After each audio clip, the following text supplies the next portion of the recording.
I'm Jaya. I'm an architect who practiced for a couple of years before joining UFP, and I came here to kind of develop my practice further than just a spatial practice.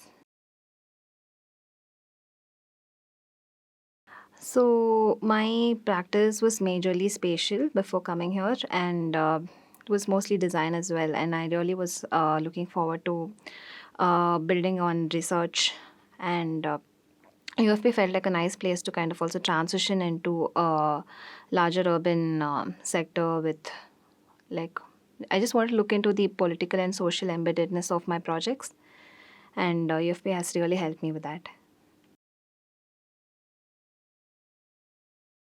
Through 7 years of my practice, I learned how to design projects right, design spaces, buildings right.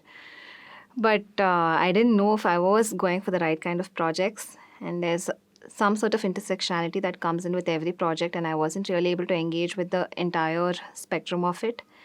And the UFP was my larger aim with UFP was to kind of engage with the entire spectrum of practices, I could say.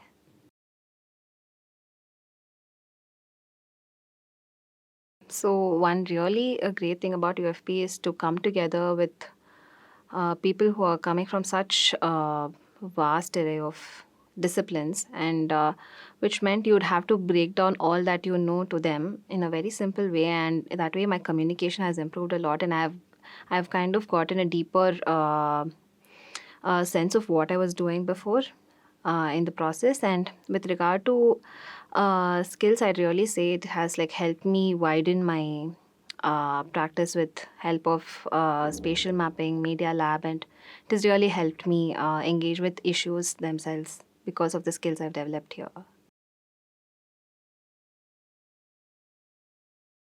So the foundational term was largely online, and we started offline engagement only with the comments term, and with foundational term that was very helpful because classes were structured very well, and we had long bouts of time in between each classes to kind of process what we have got, because a lot of what I'm learning here is pretty new to me, and that really helped. And when it came to commons, I really think the offline mode of learning kind of did put a break on continuous learning, because it was structured very heavily through, and you also live with the cohort you learn and work with, and that really doesn't add to learning, I feel. And yeah, that's a drawback, I'd say.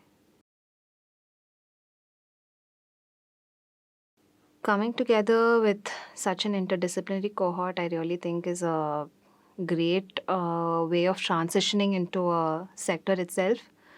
And and I come from design, and for me, development sector was very huge to break down by myself. And I really think my peers here help me do that.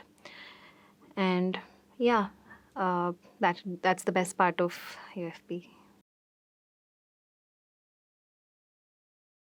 I'd say Practica. Practica was really engaging because I come from a very place-based practice, but my place never dictated the kind of practice I chose to go with. And Practica did offer that to me, and it was rooted in a place, and we allowed the place to dictate what kind of practice and what kind of methodologies we studied the place itself with, and that's a really nice way to engage with the urban, I think.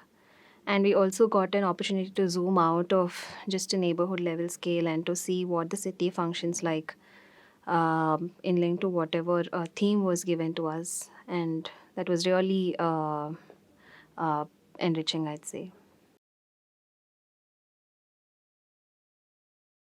It is very necessary, and I think so because to kind of, I mean, the visits themselves, when you do it with your peers from different disciplines, it really changes the way you look at a place, and that changes the entire engagement of your practice with the place you're going to, and that really helps, I think, to kind of widen out and build on whatever discipline you're coming from.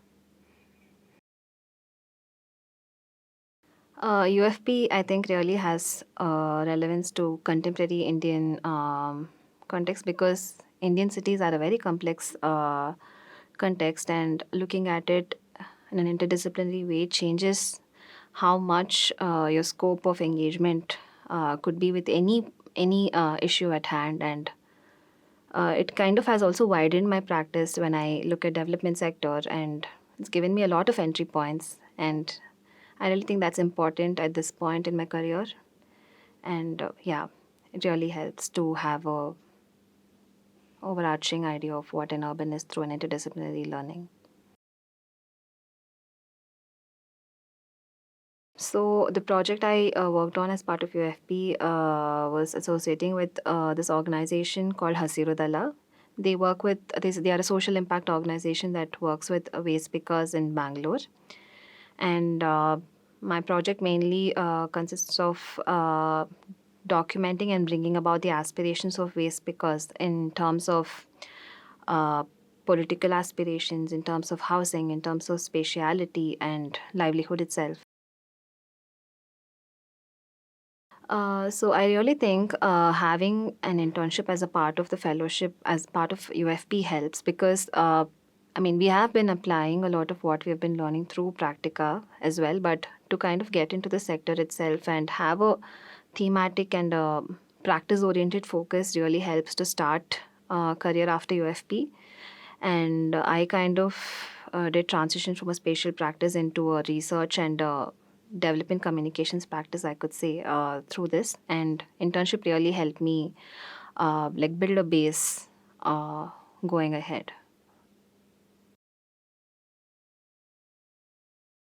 Diversity is really important, as we all know, but having representations from such varied context really matters because you have a voice for every kind of issue you're talking about, and I think that's the only way to go about this. It is a little conflicting to be in that space, but I really think working your way through that conflict is what defines your practice itself, and it's really important. So, yeah, I really say those conversations are the most critical part of UFP. So in IIHS, we have so many people engaging with the urban in such different practices. They come from such different disciplinary backgrounds, and I really think it helps to engage with my peers and faculty in a deep way, and that has kind of given me a clarity of what or where I can cause an impact in the urban. And yeah, that's like the best part of UFP for me to get to engage with such faculty at any point. If development sector is somewhere you want to work and to further your practice with a deeper understanding of an urban, I really think UFP is the place.